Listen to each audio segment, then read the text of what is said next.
It's but one more example of good things happening to powerful members of Congress. Another is the access to initial public stock offerings, the opportunity to buy a new stock at insider prices just as it goes on the market.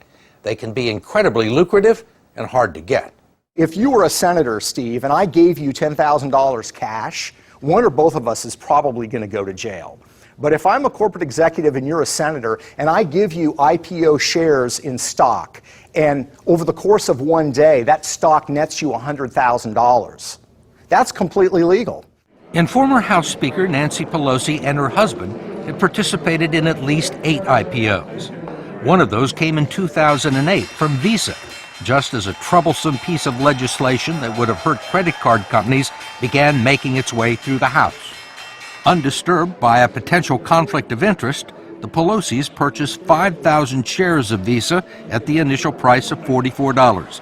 2 days later, it was trading at $64. The credit card legislation never made it to the floor of the House.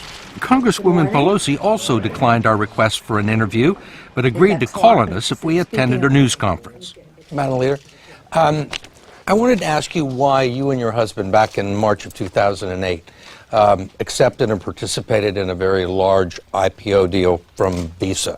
At a time there was major legislation affecting the credit card companies making its way through the House.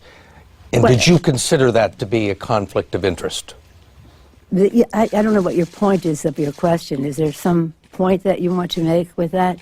Well, I guess what I'm asking is, do you think it's all right for a speaker to accept a very preferential and favorable stock deal? Well, we didn't. And you participated in the IPO. Well, I have many and at the time you were Speaker of the House. You don't think it was a conflict of interest or had the appearance of a conflict of interest? It only has the appearance if you decide that you're going to have elaborate on a false premise. But it's not true, and that's that. I don't understand what part's not true. Yes, sir. That I would act upon an investment. Yes, Congresswoman Pelosi pointed out that the tough credit card legislation eventually passed, but it was 2 years later and was initiated in the Senate. I will hold my record in terms of fighting the credit card companies as a Speaker of the House or as a member of Congress up against anyone's. Corporate executives, members of the executive branch, and all federal judges are subject to strict conflict of interest rules, but not the people who write the laws.